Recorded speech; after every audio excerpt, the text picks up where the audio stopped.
Aqui é o Bispo Paulo César Lima, pastor da Assembleia de Deus em Cristo, Duque de Caxias, Jardim Primavera, Duque de Caxias, Rio de Janeiro. Primeiríssimo lugar, nós queremos fazer menção da partida da nossa irmã Neuza, às 23 horas de ontem, no Hospital Moacir do Carmo. Ela teve uma parada cardíaca. Ela já vinha de dois AVCs e estava muito debilitada, muito fraquinha, e foi levada às pressas ao hospital ontem mesmo, pela manhã, e às 23 horas de ontem ela partiu para estar com o Senhor. Ainda não sabemos quando será o enterro e a cerimônia. Assim que nós tomamos ciência disso, nós passamos para todos os membros da Assembleia de Deus em Cristo e amigos. A nossa querida irmã Maria Neuza era uma batalhadora, era uma pessoa extremamente dedicada à obra de Deus, deixa realmente um referencial de fé, de confiança, deixa para trás um legado para a sua filha, sua neta, sua bisneta, o seu genro, toda a sua família de modo geral, e que Deus abençoe a família enlutada, a missionária Eliane, e também o pastor Eudes, a Natana, ambos membros da nossa igreja, e que Deus abençoe grandiosamente a vida deles. Nós exibimos aqui pela Assembleia de Deus em Cristo, como pastor desta igreja, nós expomos os nossos pêsames, os nossos sentimentos, as nossas condolências à família enlutada. Que Deus possa consolar o coração de vocês, consolar profundamente o coração de vocês. E só Ele, e só o Espírito Santo pode fazer tal coisa. Nós apenas acreditamos nisso, mas quem pode fazer é o Espírito Santo de Deus. Amém? Pois bem, nós queremos nesse instante abrir a Bíblia Sagrada, que está em Apocalipse, um texto da Bíblia que está em Apocalipse, capítulo 14, versículo de número 13. Apocalipse é o último livro da Bíblia, capítulo 14, versículo de número 13. Dizem assim as Escrituras. Então ouvi uma voz do céu dizendo: escreva, felizes os mortos que morrem no Senhor, de agora em diante. Diz o Espírito, sim, eles descansarão das suas fadigas, pois as suas obras os seguirão. Vou repetir esse texto para a nossa compreensão e também para o nosso enlevo.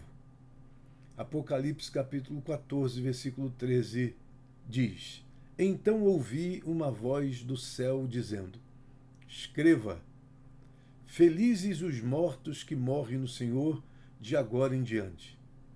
Diz o Espírito, sim, eles descansarão das suas fadigas, pois as suas obras os seguirão. Amém?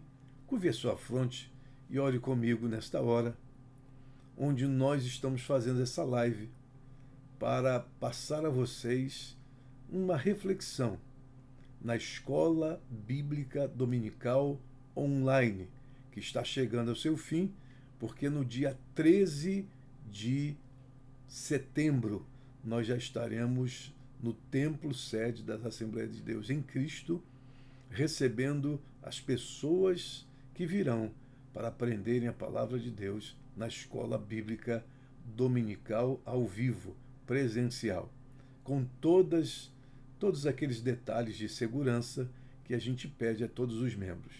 A nossa igreja está pronta para receber vocês, com os bancos distanciados, o álcool em gel, e só se pode entrar na igreja ou no templo com máscaras, tá? São essas recomendações, esses protocolos que a gente está fazendo até que passe de uma vez por todas essa pandemia.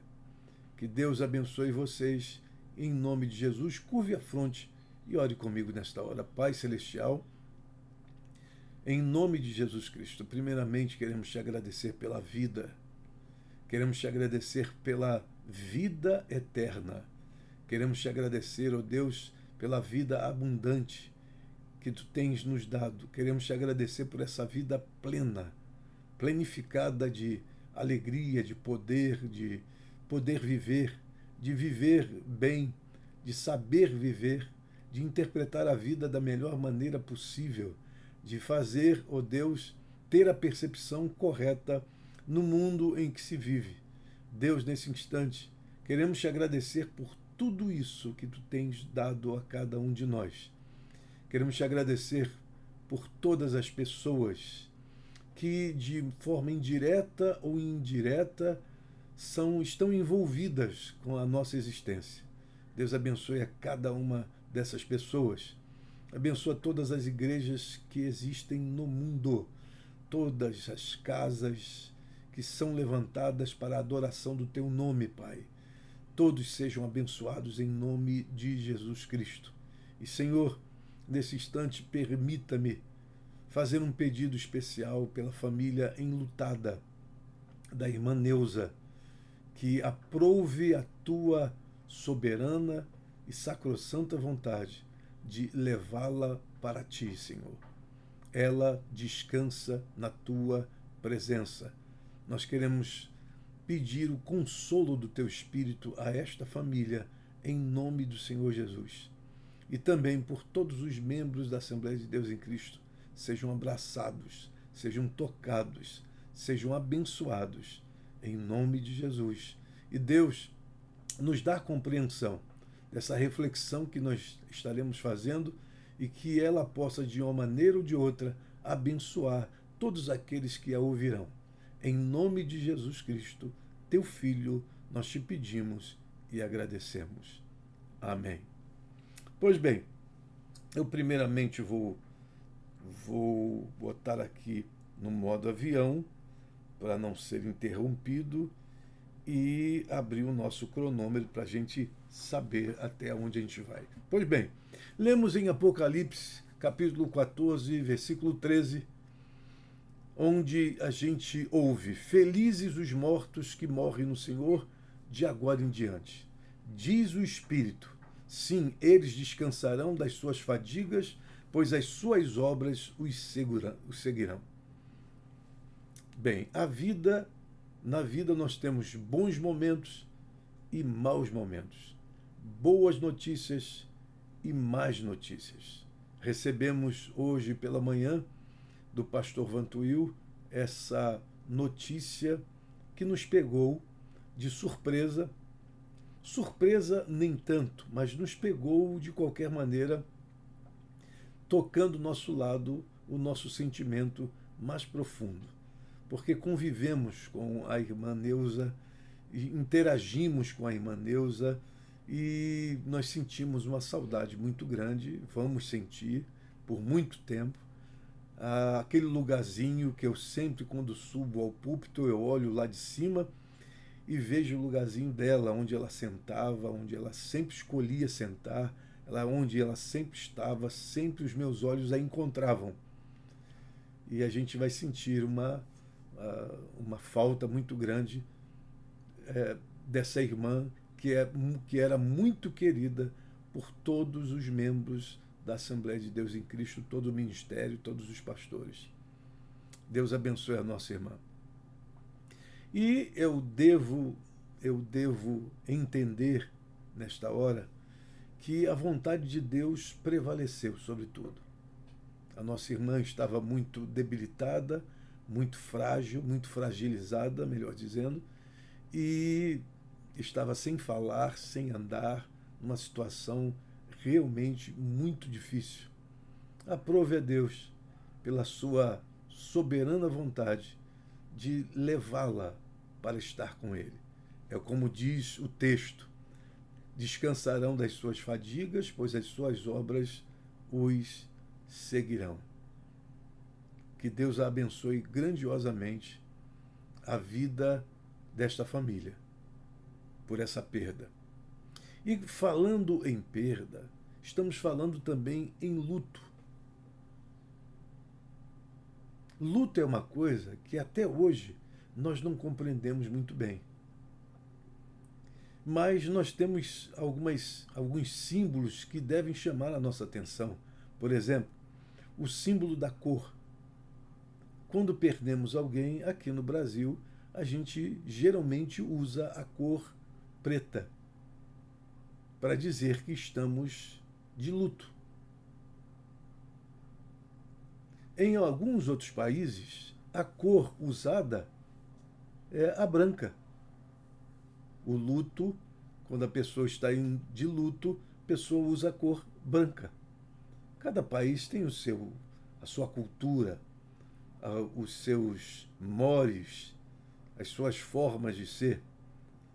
Aqui nós temos essa simbologia, mas o maior luto não é aquele que está no externo, mas é aquele que está dentro de cada pessoa que tem a sua perda.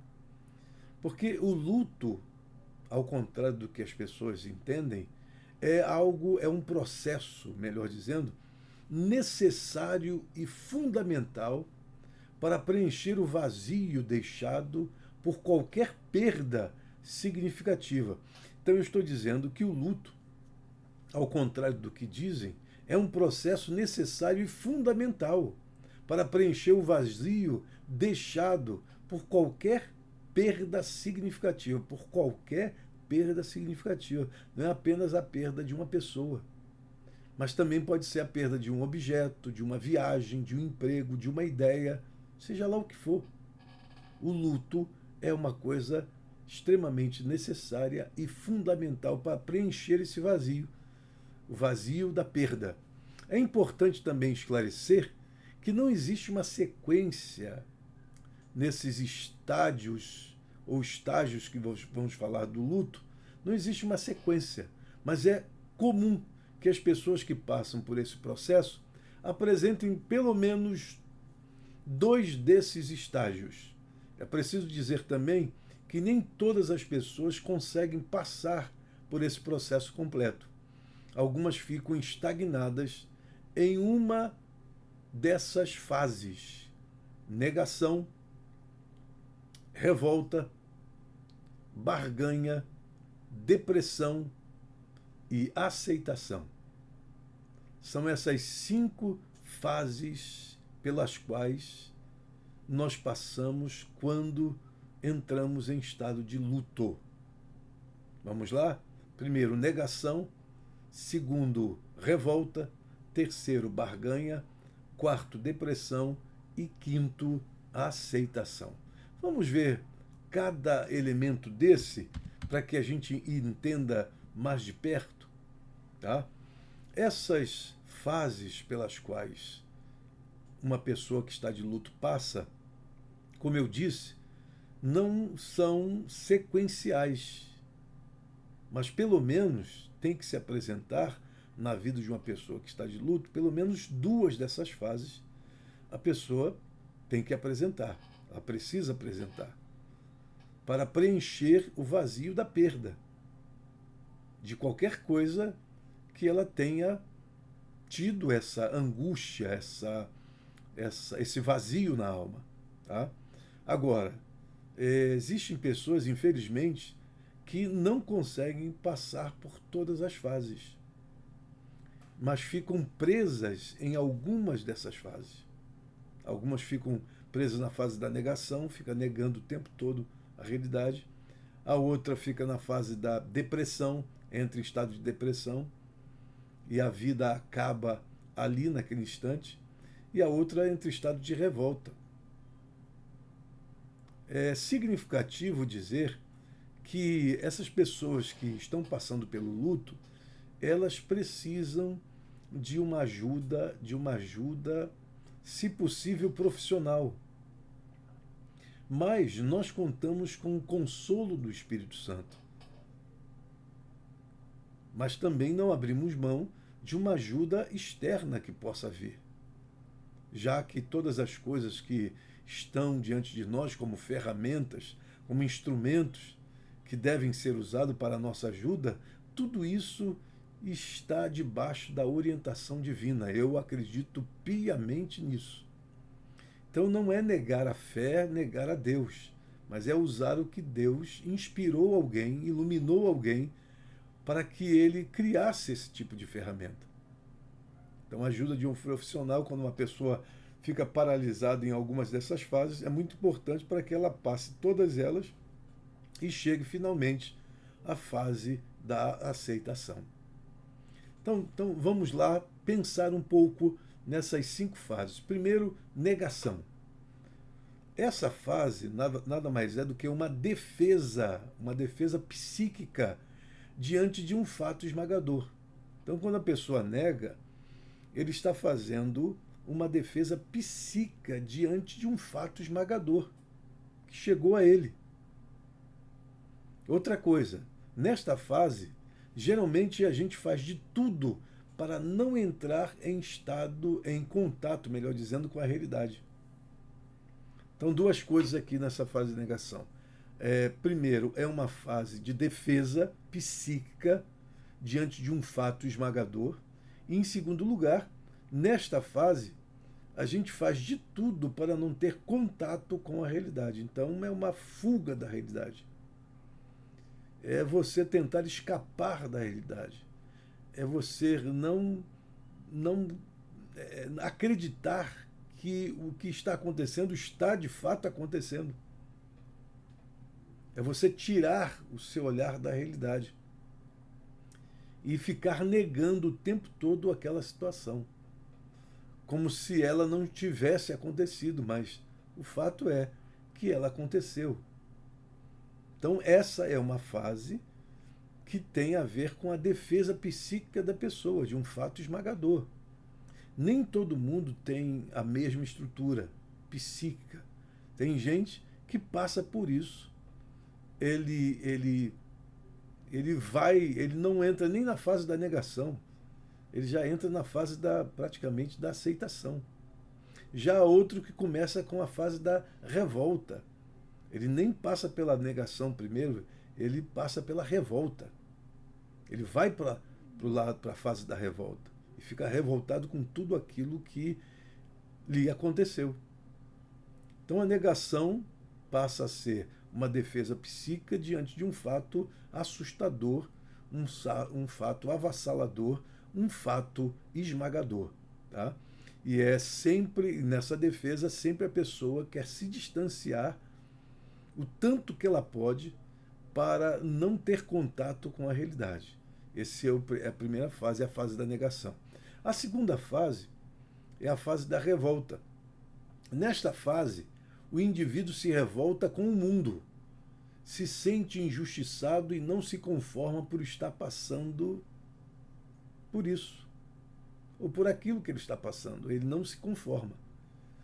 Então, nessa fase da revolta, a pessoa se revolta contra o mundo, ele se sente injustiçado e não se conforma com a situação em que ele está vivendo. É uma fase extremamente difícil e não adianta, quando a pessoa está passando por essa fase, não adianta dialogar, não adianta querer dizer qualquer tipo de palavra, porque você pode receber da parte dessa pessoa uma palavra não muito confortante e não muito confortável. Tem uma fase onde você tem que deixar a pessoa sozinha passar por ela. A fase da revolta, que é uma fase onde a pessoa está revoltada com o mundo, se sente injustiçada e não se conforma com tudo que está acontecendo à sua volta. A terceira fase é a fase da barganha.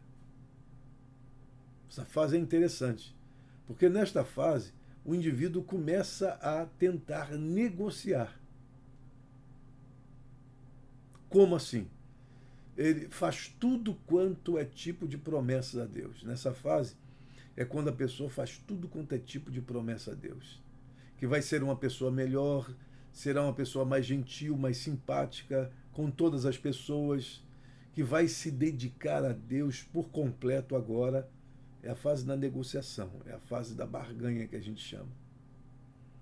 Pode até acontecer que a pessoa vire realmente, a pessoa mude realmente, a pessoa faça o que está, mas geralmente isso não acontece. É apenas uma negociação momentânea, bem particularizada, naquele momento de dor e de angústia, mas quando terminar isso, ele volta à sua normalidade. Mas é aquela pessoa agora eu vou fazer isso, agora eu vou ser assim, agora eu vou ser assado, agora eu vou tomar uma decisão na minha vida, agora eu vou buscar a Deus, serei uma pessoa mais espiritual, enfim. É um processo do luto, que é a terceira fase que a gente chama de barganha, de negociação. A quarta fase é a fase da depressão. Nessa fase, a pessoa se retira completamente do mundo externo para o seu mundo interno. Se isola numa melancolia desmedida e se sente completamente impotente diante da situação vivida. Então, repito, nesta fase, a pessoa se retira do mundo externo para o mundo interno. Não quer ouvir ninguém, não quer falar com ninguém, não quer interagir com ninguém, não quer se socializar com ninguém, simplesmente quer ficar sozinha, em silêncio total, se isolando, em estado de melancolia e se sentindo absolutamente impotente diante da situação vivida. É um momento, é uma fase extremamente difícil do luto. E é nessa fase, no silêncio, de estar isolado, sozinho, ou a sós, com Deus ou consigo mesmo, que a pessoa termina se encontrando. Agora, há algumas pessoas que, quando entram nessa fase, não saem mais dessa fase. E há outras que vão lutar com unhas e dentes, com toda a força que tem no seu ser, para tentar sair desse buraco, tentar sair dessa caverna, tentar sair dessa situação.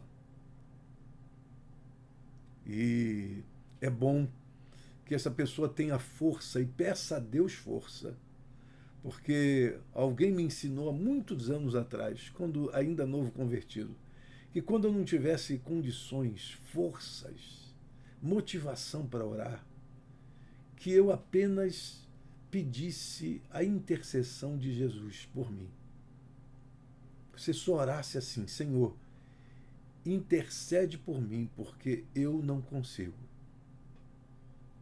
Me ensinaram assim, e eu uso esse método até hoje, e tem dado certo para mim.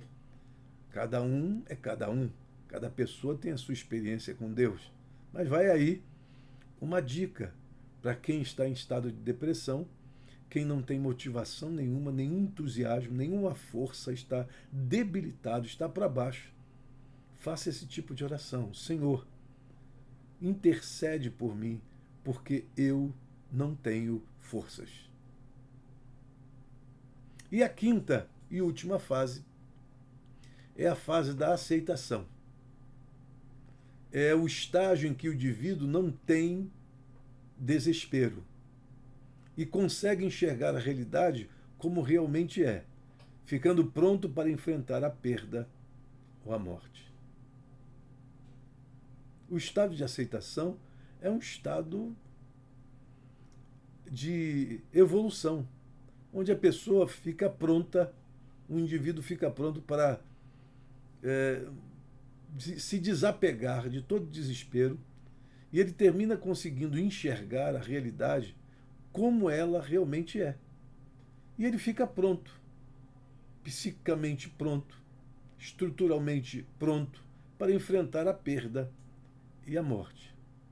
Seria muito bom se de fato essas fases acontecessem na vida de todo mundo e que a gente começasse lá pela negação e chegasse aqui na aceitação. Seria muito bom que todos passassem por esse processo, porque sairiam ilesos, incólumes lá do outro lado. Mas, infelizmente, o que eu tenho a dizer para você é que não é bem assim. Não é bem assim, porque cada pessoa é uma pessoa. Cada pessoa tem o seu mapa, cada pessoa tem o seu mundo, cada pessoa tem o seu um processo que acontece na vida de cada um, e cada um tem uma maneira de lidar com este processo. Como eu disse, algumas pessoas passam bem por tudo isso. Algumas pessoas tão maduras nesse sentido que elas são capazes de chegar, começar pela fase da aceitação. Elas simplesmente aceitam e pronto. E aí vem o revertério lá na frente e ela começa as outras fases. Porque algumas pessoas tentam ser mais fortes do que são. Tentam parecer mais poderosas do que são. Mais empoderadas do que são. E aí querem se sentir assim e passar essa visão para os outros. E no final das contas, há o inverso nisso tudo, porque elas vão lá para a primeira fase depois. E vão passando por todas as demais. A grande questão aí é a pessoa não ficar presa em algumas dessas fases. Principalmente a fase da revolta, ou a fase da negação, e principalmente a fase da depressão.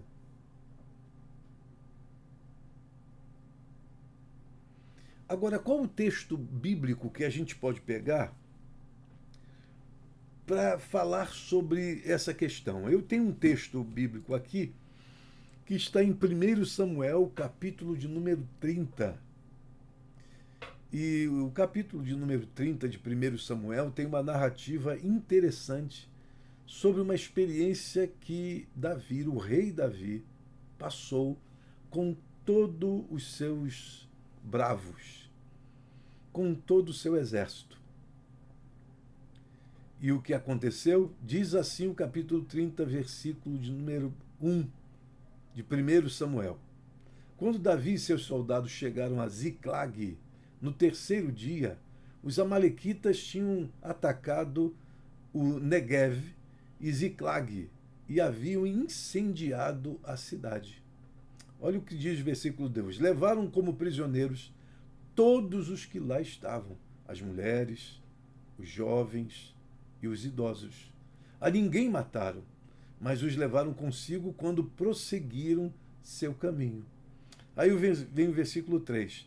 Ao chegarem a Ziclag, Davi e seus soldados encontraram a cidade destruída pelo fogo e viram que suas mulheres, filhos e filhas haviam sido levados como prisioneiros. Versículo de número 4 diz: Então Davi e seus soldados choraram em alta voz até não terem mais forças. Choraram. Versículo 5 diz: As duas mulheres de Davi também tinham sido levadas, a Ionã de Gisreel e Abigail de Carmelo, a que fora mulher de Nabal. Davi ficou profundamente angustiado, pois os homens falavam em apedrejá-lo. Todos estavam amargurados por causa dos seus filhos e suas filhas. Davi, porém, fortaleceu-se no Senhor, seu Deus. O que é interessante dessa narrativa episódica sobre os estágios ou as fases pelas quais passamos quando estamos de luto? Vamos repetir as fases? Negação, revolta, barganha, depressão e aceitação. São as 5 fases.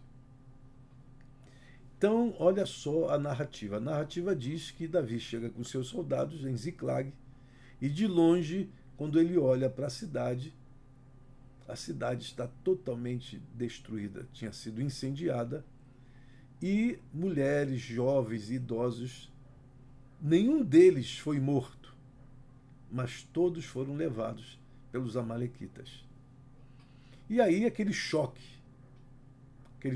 nos soldados de Davi e no próprio Davi. E ambos entraram em estado de luto. Primeiro começaram a chorar. Veja bem que essas fases que eu falei, elas geralmente não se apresentam às pessoas de uma forma sequenciada. Alguém começa lá pela última fase, depois vem pela primeira.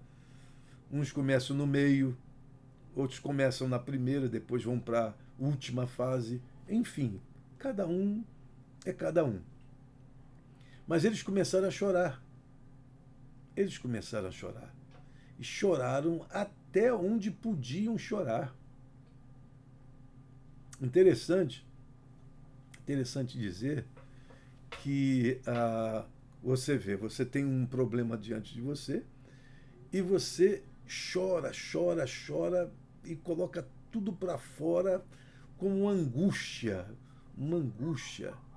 E, na verdade, esta fase do choro desemboca na fase da revolta. Que logo depois dessa fase da revolta, a Bíblia diz que havia angústia no coração de Davi. E todos os seus soldados estavam amargurados e quiseram apedrejá-lo por isso. Você vê, eles amavam Davi. A Bíblia, em alguns momentos, diz que eles amavam Davi e estavam dispostos a entregar suas vidas pela vida de Davi. Mas aqui, numa situação como essa, eles tentam substituir a sua amargura, colocando a culpa em alguém. Como se Davi tivesse culpa de toda aquela situação. E aí Davi, como sendo o culpado por toda aquela situação, eles tentaram apedrejar Davi.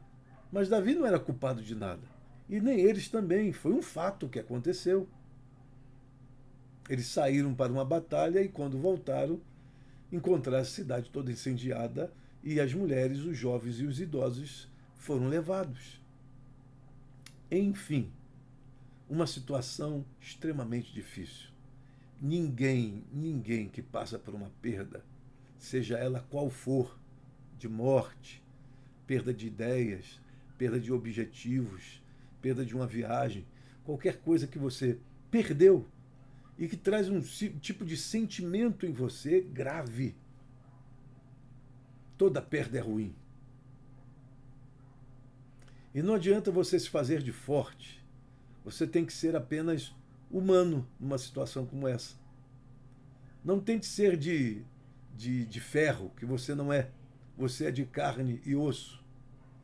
E significa carne, osso e sangue. Significa que você tem sentimentos. Você só não pode se desequilibrar e ser tomado por um desequilíbrio. Coloque na sua mente que Deus está conosco. E a vontade de Deus, ela prevalece, porque aquilo que seria bom para a gente, para a pessoa que está passando, não era nada bom continuar vivendo da maneira que iria viver. Então, às vezes, a perda que a gente questiona, a perda que a gente se revolta, a perda que a gente nega, a perda que a gente cai em depressão, a gente acha que não deveria acontecer. Mas olha, se Deus é soberano, se nós entendemos assim, se nós pregamos assim, se nós acreditamos assim, se nós confiamos assim, por que numa hora dessa a gente faz esse tipo nós temos esse tipo de comportamento? Não, devemos simplesmente colocar diante do altar de Deus todas as coisas. E mesmo que a gente passe por tudo isso, que é uma passagem lícita para todos os seres humanos, o luto é uma coisa lícita e importante para preencher esse vazio da perda.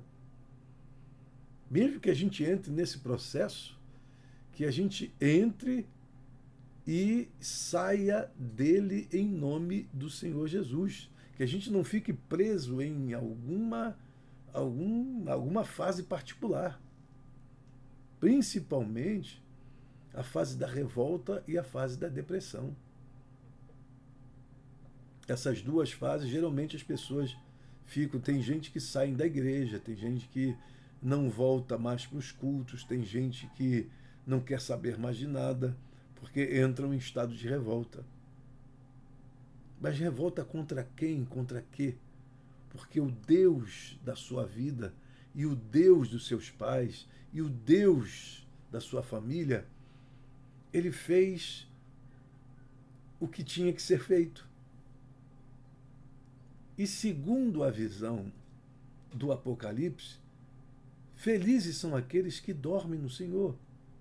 Felizes são aqueles que morrem no Senhor. Felizes são aqueles, embora essa palavra dormir é uma expressão eufêmica, um eufemismo, uma suavização do termo, em vez de morte, mas sim partida, estar com o Senhor, e nós colocamos assim, uma vez que a morte foi vencida pelo Senhor Jesus Cristo.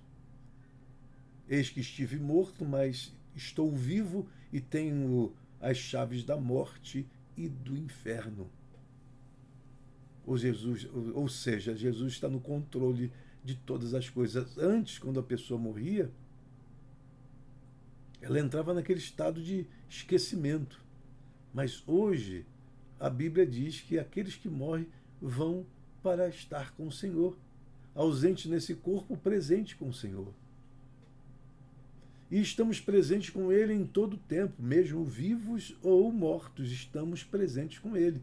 Porque para Ele continuaremos vivos, porque Ele veio nos dar a vida eterna. E esta vida eterna não é apenas a questão de quantidade, mas é uma questão de qualidade. Então a gente tem que entender, bem, a morte não deve ser interpretada também por nós como uma coisa extremamente boa e eu quero a morte. A menos que você esteja numa situação dificílima. É aquela pessoa, por exemplo, que eu vi uma vez no hospital, a pessoa virou um pedacinho de carne, porque os seus braços foram amputados, as suas pernas foram amputadas, e ele estava ali, aquele pedacinho de carne, e pedindo, por favor, que ele morresse. Ele não queria mais viver. A menos que você esteja nesse estado de alguém tetraplégico que só pode mexer com os olhos porque o corpo está totalmente inerte na cama e por isso pede a mão. Nós não somos a favor da eutanásia de forma nenhuma, porque vida é vida. Quem a deu, só Ele pode tirar. Nós, de forma nenhuma. No entanto, nós temos essas pessoas que já passaram por essa experiência. Não sendo assim, a gente não pode ver a morte como uma coisa positiva. Aqui você está lidando com o livro de Apocalipse, o final de todas as coisas.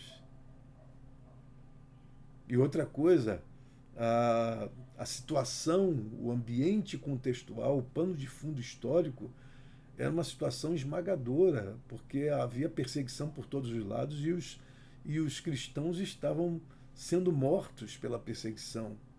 Mortos na arena, mortos queimados, enfim. Mas vem o Senhor e diz, e o Espírito Santo ainda garante o que está sendo dito, ou o que está sendo escrito. Que aqueles que morreram, aqueles estão na presença do Senhor. É como diz aqui o texto. Então ouvi uma voz do céu dizendo, escreva, felizes os mortos que morrem no Senhor de agora em diante, diz o Espírito. Aí diz o Espírito, sim, eles descansarão das suas fadigas, pois as suas obras os seguirão. Então está aqui, para nós entendermos tudo isso.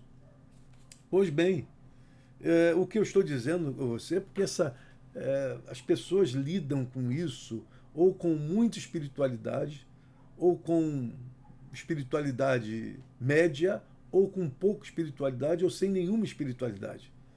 De que forma nós devemos lidar isso? Com todo o equilíbrio. O equilíbrio que a Bíblia Sagrada, as Escrituras Sagradas, a Palavra de Deus nos dá. É com equilíbrio que nós entendemos. Nem muito para o céu e nem muito para a terra. Mas vamos ficar numa zona de equilíbrio. Vamos encontrar o equilíbrio para lidar com essa situação. Lidar com a dor, lidar com a angústia, lidar com a perda é sempre muito difícil. E tem que haver, da parte da pessoa, um equilíbrio e uma maturidade. Numa situação como essa, é maturidade que precisamos. Maturidade que Deus possa fazer a sua intervenção. Intervenção na nossa vida. Porque nós, seres humanos, temos uma dificuldade com isso. Não é dificuldade, faz parte da vida. E faz parte da estrutura humana. Ninguém aguenta. Isso depende muito do convívio que você tem com uma pessoa. Pessoas distantes, quando morrem, nós sentimos, mas não sentimos tanto. Pessoas próximas, quando morrem, nós sentimos muito. Sei disso porque eu perdi meu pai. E foi uma sensação de vazio terrível. Eu passei por todas essas fases. Não fiquei, graças a Deus, em nenhuma delas. Mas não é porque eu sou melhor do que você. Eu sou igual a você. Mas pela grande e infinita misericórdia de Deus, Deus me permitiu passar por esse processo e por todas essas fases. E fica a lembrança. Mas você sabe de uma coisa? Às vezes nasce uma certa revolta porque eu digo assim, tantas pessoas mais no mundo e estão vivendo, chegam aos 90, aos 95, gente ruim. E meu pai morreu com 67 anos. Então, às vezes, nasce isso no nosso coração. A gente volta para uma fase, mas logo, logo você percebe que não é esse pensamento que deve controlar o seu ser, que deve encher a sua mente. Não é esse pensamento, mas o pensamento que ele foi porque tinha que ir. Enfrentar a questão da morte, questão da perda, de peito aberto e com toda a coragem do mundo para enfrentar isso. Que isso pertence à vida. Há algumas pessoas que vivem 100 anos. Há outras que morrem com uns 33 anos, como foi o caso da minha avó materna. 33 anos, com toda a vida pela frente, faleceu. Como pessoas aí que morrem aos 15 anos, que morrem aos 12 anos, que morrem aos 10 anos, que nem começou ainda a viver. Então, a vida é assim, esse mistério que é a morte, e graças a Deus que hoje, pelo lado do cristianismo, pelo lado da Bíblia Sagrada, a gente entende que Jesus morreu para vencer a morte. Porque ele morreu e ressuscitou. E agora todos nós que acreditamos nele, já passamos por uma ressurreição, a ressurreição espiritual. Se já ressuscitaste com Cristo, pensai nas coisas que são de cima, disse Paulo, e não nas coisas que são da terra. E Paulo disse, se a nossa fé fosse ou ficasse neste nível terreno, nós seríamos os mais miseráveis de todos. Paulo então coloca que as coisas não terminam nesse aqui e agora que a gente vive, que as coisas da vida e a própria vida não terminam aqui e agora. Mas segundo Paulo, terá um depois. Só que é assim, a gente não pode ficar obcecado pelo pós-vida ou pelo pós-morte e não viver o aqui e agora. Ficamos tão obcecados pelo além que esquecemos de viver o aquém. E é importante dizer que Jesus veio nos dar a vida plena, uma vida plenificada, uma vida... O ladrão veio para roubar, matar e destruir, mas eu vim para que tenham vida e a tenham plenamente.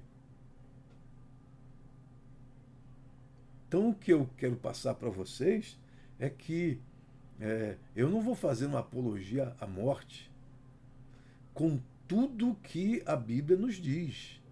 Porque é o que Paulo disse: morte, onde está o teu aguilhão? Porque Jesus venceu a morte. E Paulo, no capítulo 8 da Epístola aos Romanos, lá no finalzinho, ele diz assim: quem nos separará do amor de Cristo? Aí ele fala: a morte, a vida, a nudez, a fome, as tribulações. Quem nos separará do amor de Cristo? Porque ninguém pode nos separar. Ninguém mais pode nos separar, nem a morte nos separa do amor de Cristo. Paulo diz assim: eu não sei o que faço, porque se eu vivo aqui, eu estou com Cristo. Se eu estiver com Ele lá na outra dimensão, eu estou com Ele. Então ele termina e conclui a sua divagação dizendo: melhor é estar com Cristo. Ou seja, aqui ou lá, o melhor é estar com Cristo. Felizes são aqueles que morrem no Senhor. As suas obras o seguirão. Ou os seguirão, no caso. Felizes são aqueles que morrem no Senhor. Então, o que eu quero deixar para você nesta hora, neste domingo de manhã, que nós estamos estudando a palavra de Deus, quero deixar essa passagem bíblica e essas fases. Luto é importante. E não adianta se fazer de forte. Não adianta mentir para você mesma e para você mesmo e para as outras pessoas. Não adianta pousar de vencedor. Numa situação como essa, é uma situação que fragiliza qualquer ser humano, a menos que o ser humano tratado aí, ele não tenha nenhum tipo de sensibilidade. Como eu disse, as pessoas próximas causam muito mais impacto quando há uma perda por parte de você em relação a ela, do que aquelas pessoas que estão distantes. Aquelas tias distantes, aqueles tios distantes, aquelas primas que você nem conhece, nunca conheceu. Isso não vai gerar em você nenhum tipo de luto. Agora, pessoas que você convive no dia a dia, pessoas que você acorda, a primeira pessoa que você vê é essa pessoa. Os abraços, os beijos, o carinho, o afeto, o amor, a dedicação. E tudo isso, você perder esse convívio, é uma coisa extremamente difícil. Difícil mesmo. Eu tenho um primo na América que ele teve, eu diria para você, uma das experiências mais angustiantes, uma das experiências mais fortes que um ser humano pode passar. Ele perdeu o filho aos 18 anos de idade. Esse filho estava com 18 anos, com uma vida para ser vivida. Era um menino de sucesso, mas saiu de casa meio sonolento e foi dirigir. Dormiu no volante, o carro virou tantas e quantas vezes foi possível e terminou ficando pendurado numa árvore de cabeça para baixo. E ele morreu ali, no volante, pendurado naquela árvore, porque entrou. Agora eu não sei se o galho que entrou da árvore ou as ferragens do próprio carro que entrou pelo seu pescoço afora.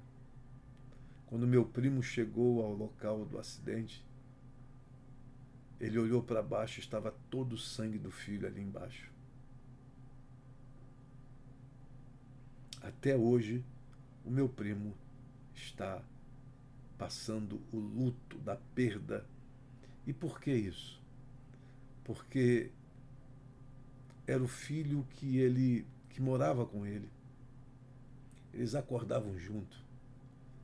Eles andavam, faziam a sua caminhada juntos. Eles saíam juntos. Quer dizer, eles tinham um apego enorme por esse filho. E, de repente, ele perde da maneira mais exagerada que a vida pode impor a você uma situação como essa. Ele perdeu o filho. Até hoje, ele chora.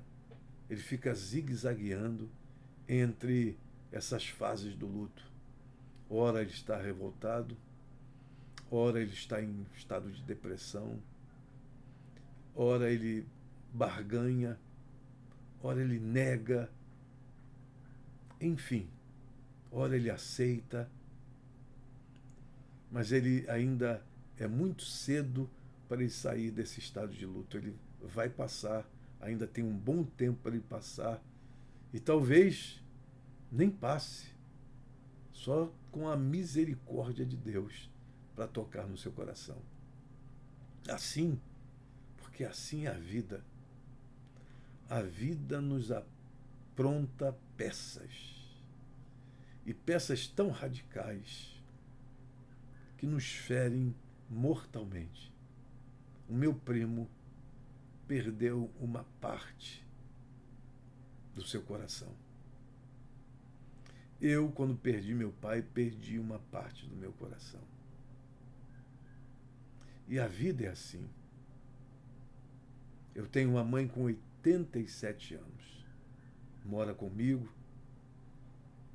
Nós acordamos juntos. Eu já sei o lugarzinho que ela está. Eu já sei o que ela está fazendo, os horários que ela está fazendo. E estamos acostumados um com o outro. Mas ela tem 87 anos. Está frágil. Essa questão da pandemia nos assusta um pouco em relação a pessoas como a minha mãe, que tem comorbidade, que tem fragilidades, que tem uma imunidade baixa, enfim. Mas esse é o lado humanizado de todos nós. Mas não quer dizer com isso que a gente não tenha a proteção do Todo-Poderoso, que a gente não tenha a manifestação do Todo-Poderoso, que a gente não tenha as mãos que seguram as nossas vidas, que a gente não tenha a segurança de ter um Deus como o nosso Deus. O poder pertence a Deus. Mas só que Jesus disse: no mundo tereis aflição. É preciso ter coragem para passar por tudo isso e para levantar a cabeça e saber que a vida continua. E que a gente tem que pensar nessas pessoas como o legado que elas deixaram. E a gente tem que acompanhar os passos dessas pessoas, pessoas que deixaram marcas indeléveis, marcas profundas na vida de cada um de nós, pela sua persistência, pela sua consistência, pela sua perseverança em fazer a obra de Deus e estar ali anos e anos e anos servindo a Deus numa igreja. Que Deus abençoe você, que Deus abençoe cada um de nós. Que o Senhor da glória nos abrace, que a gente saiba colocar diante de Deus a nossa verdade interior. Que não escondamos de Deus absolutamente nada. Mas digamos a Ele: Senhor, o que eu estou passando, eu não estou aguentando, mas me ajuda, Senhor. Que Deus seja a nossa bandeira, que Deus seja o nosso ajudador. Termino com o Salmo de número 46, verso 1. O Senhor é o nosso socorro bem presente na angústia, pelo que não temeremos. Deus abençoe você. Hoje à noite estaremos juntos para o nosso culto da família, que começa às 19h30 na sede e em todas as nossas congregações. Que Deus abençoe você grandiosamente e que aprendamos a ser uma pessoa humana e ser uma pessoa de uma espiritualidade madura para interpretar todas as nuances que a vida possa nos impor, possa nos trazer. Que Deus abençoe você rica e abundantemente. Um abraço a todos os nossos irmãos e até a noite, a partir das 19h30. Que Deus abençoe. Amém.